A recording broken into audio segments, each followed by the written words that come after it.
तो इस क्वेश्चन में हमें क्या करना है, एक वेक्टर, इसका रिटर्न टाइप है इंटीजर वेक्टर, तो कुछ वेक्टर रिटर्न करना होगा जिसमें इंटीजर होंगे। और नाम क्या इस फंक्शन का, मिसिंग रोल्स। ये क्या क्या चीज़ें ले रहा है, तो रोल्स ले रहा है, मीन ले रहा है और एन ले रहा है। तो देखते हैं इसमें करना क्या, पहले एग्जांपल देखते हैं। तो रोल्स है, मीन है और एन है। अब ये रोल्स क्या है, ये मतलब सपोज़ हमारे पास हमने m + n चालें चली, उसमें से हमारे पास n मिसिंग है, और वो n कितनी मिसिंग है वो दे रखा है हमें। और ये जो m बच्चे हैं जो डाइस से रिलेटेड है, 1 से लेकर 6 होते हैं ना उसमें नंबर, तो ये हमने टर्न्स होंगी, जैसे m टर्न्स में ये नंबर आया, ठीक है। और ये मीन किस चीज़ का है, जो हमने टोटल m + n होगी ना, जो हुआ होगा m + n वाला, उसका मीन है टोटल का। तो अब हमें क्या बताना है, ये जो n है ना, इसमें कौन कौन सी डाइस हुई होंगी, मतलब क्या क्या उसमें नंबर पॉसिबल हुए होंगे। तो जैसे ही इसका आउटपुट आ गया 6। तो अगर हम इसका और इसका मीन निकालेंगे ना, तो हमारा मीन यही आएगा 4, यही दे रखा है इसमें। तो जैसे इसमें मतलब यही है, इसमें ये हमें दे रखा है कि ये m रोल्स के लिए दे रखा है हमें, टोटल n + m है, ठीक है। n तो हमारे भूल जाओ कि हमें पता नहीं है उसमें नंबर्स क्या क्या हैं, लेकिन m में हमें पता है और m में ये नंबर है। और लेकिन हमें n का काउंट दे रखा है कि इतने मिसिंग है इसमें से, और हमें मीन दे रखा है टोटल पूरे का n + m का। तो हमें बताना है कि भाई जो हमारा मिसिंग वाला है n वाला, उसमें क्या क्या नंबर पॉसिबल होंगे या कौन से प्रेजेंट थे, ताकि ये जो दोनों निकलेंगे इसका जो मीन आए वो जो गिवन है उसके आए, गिवन मीन के। तो देखते हैं अब इसको कैसे करेंगे। तो हमने सबसे पहले रोल्स, मीन और n है, तो रोल्स का साइज़ निकाल लिया, n तो हमें दे रखा है, तो रोल्स वाले का क्या होगा m। फिर हमने सम ऑफ m निकाल लिया, हमें रोल्स है उसका तो हम सम निकाल ही सकते हैं ना, जो हमें m वाला दे रखा है। तो इसका नाम अगर हम सम ऑफ m रखेंगे तो ज़्यादा बढ़िया रहेगा। सम ऑफ m को 0 से इनिशियलाइज़ किया, फिर हर रोल के उसमें करेक्टर वो इंटीजर बाय इंटीजर सम में ऐड करते चले गए उसको, तो इससे हमारा वो निकल आएगा जैसे ही है ना। तो सम 0 से किया, फिर 0 में 3 ऐड किया, 3 हो गया आंसर, फिर 3 में 2, फिर 5 में 4, 9 में 3, ऐसे करके 12 आ जाएगा हमारा sum of m। Sum of m पता चल गया हमें।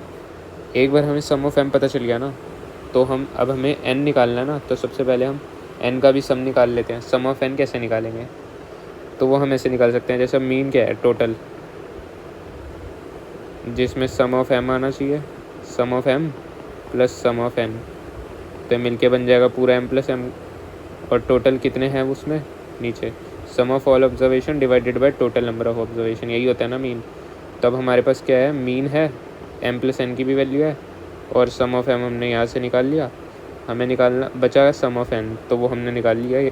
अगर हम इसका नाम सम ऑफ n रखें तो ज़्यादा सही रहेगा, तो वो ऐसे निकल जाएगा, मीन इंटू m + n दे रखा है, ठीक है। और जब ये सम ऑफ m उधर जाएगा तो ये माइनस हो जाएगा, ठीक है। इस फॉर्मूले से निकल जाएगा, बढ़िया।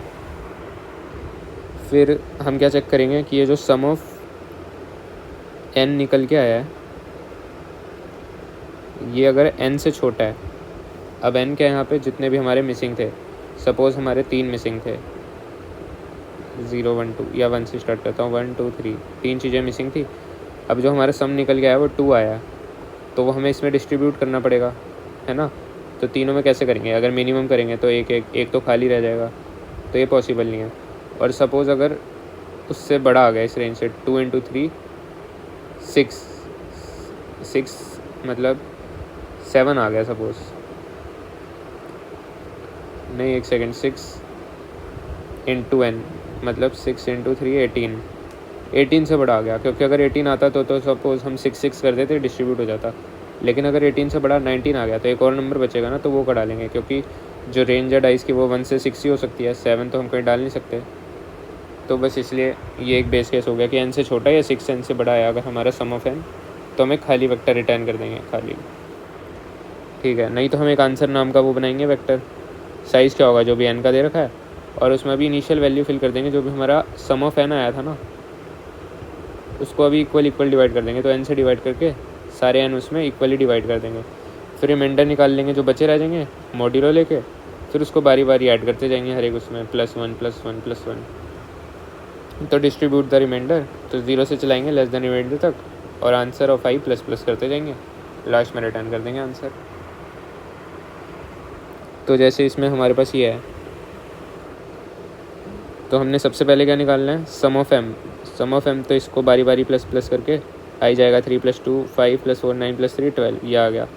फिर हमने क्या निकालना है, सम ऑफ एन, वही फार्मूले से। ये क्या, mean into N plus M. N की वैल्यू हमें 2 है और ये हमने साइज़ से निकाल ली थी, रोल्स डॉट साइज़ करके एम की वैल्यू, तो एम प्लस एन माइनस ये सम ऑफ एम यहाँ से आ गई थी। तो जब इसको सोल्व करेंगे तो इसका आंसर 12 आएगा। फिर हमने एक एरे बनाया आंसर नाम का, साइज़ उसका क्या है 2, क्योंकि एन 2 है ना, और इसको हमने इक्वली डिवाइड कर दिया। एन से डिवाइड करेंगे तो 6 आएगा, तो रिमाइंडर तो कुछ बचेगा नहीं, तो पहले 6 तो डाल ही दिया। फिर अगर कुछ बचता तो बारी बारी हर एक में ऐड करते जाते, जैसे अगले में है। तो हमने सम ऑफ एम निकाला, मतलब इनका 1 + 5 + 6। फिर सम ऑफ एन निकाल दिया उसी फार्मूले से। ये क्या, mean into N plus M, मतलब 4 और 3 इसका है 7, माइनस सम ऑफ एम हमने निकाला था, तो ये आ गया सम ऑफ एन। फिर इसको इक्वली डिवाइड कर दिया, एन क्या है 4 है, तो एक 4 साइज़ का वो बनाया वेक्टर। फिर अगर 9/4 करेंगे तो 2 आएगा, तो सब में 2 2 कर दिया पहले तो। अब रिमाइंडर कितना बच रहा है 1, तो उसको बारी बारी यहाँ पे कर दिया। अगर कुछ और बच रहा होता, अगर 2 बच रहा होता तो 1 यहाँ डालते 1 यहाँ डालते। तो ऐसे बस यही लिखा ना तभी, आई लेस देन रिमाइंडर, ताकि ये लूप चलता जाएगा और फिल होता जाएगा। फिर आंसर हमारे यही आ गया 3 2 2। हम उसमें मैच कर लेते हैं, यही है ना 3 2 2। ऑर्डर मैटर नहीं करता, वो एक्सेप्ट कर लेगा। चलो बढ़िया है। फिर इसको कोड यहीं पे करूँ या उसमें चलूँ, यहीं पे कर देता हूँ एक बार, चलते हैं उसमें लीड कोड में। तो चलते हैं लीड कोड।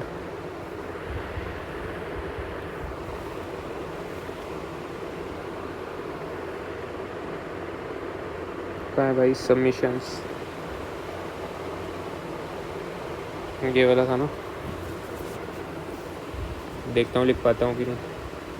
तो सबसे पहले मैं क्या निकालूंगा, इंट एन दे रखा है तो एम करके रोल्स डॉट साइज, ये निकाल लिया मैंने एम।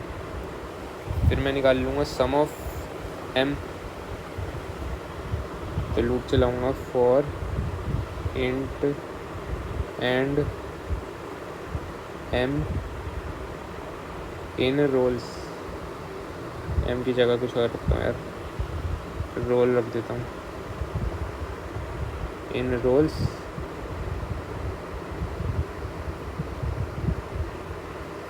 एक इससे पहले एक वो बनाऊँगा ना, int sum underscore M, M वाले का सम स्टोर करूँगा, वो क्या आएगा इसमें, अभी 0 कर देता हूँ, वो यहाँ से निकल के आ जाएगा। तो सम अंडरस्कोर एम में प्लस इक्वल टू रोल, इससे हमारे पास सम ऑफ एम आ जाएगा। बढ़िया भाई। फिर मैं क्या करूँगा, सम ऑफ एन निकाल लूँगा, int sum underscore N, formula लगा के। फार्मूला क्या है, mean into N plus M, इसमें से माइनस कर देंगे जो ऊपर निकाला है, सम अंडरस्कोर एम सेमीकोलन। ठीक है, अब बेस कंडीशन चेक कर लूँगा, इफ़ जो हमारा सम ऑफ एन निकल के आया, अगर वो हमारा छोटा है एन से, या फिर और सम अंडरस्कोर एन हमारा बड़ा है 6 × n से,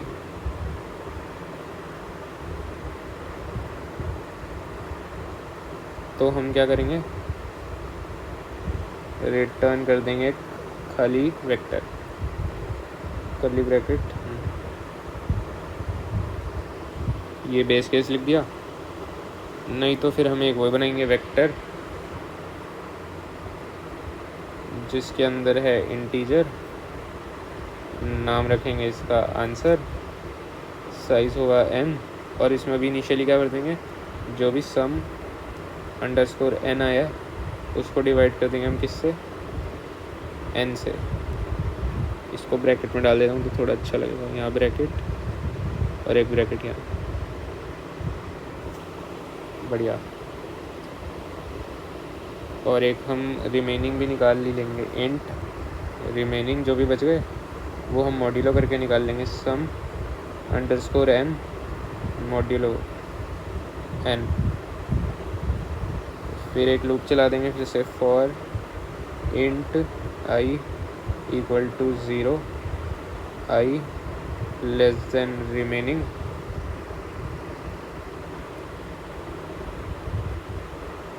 आई प्लस प्लस।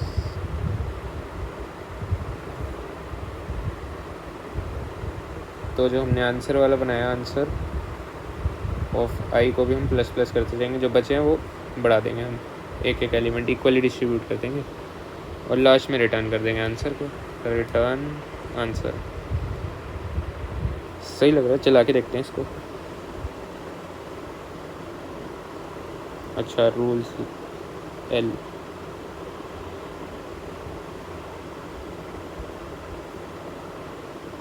चलिए सबमिट करके देखते हैं।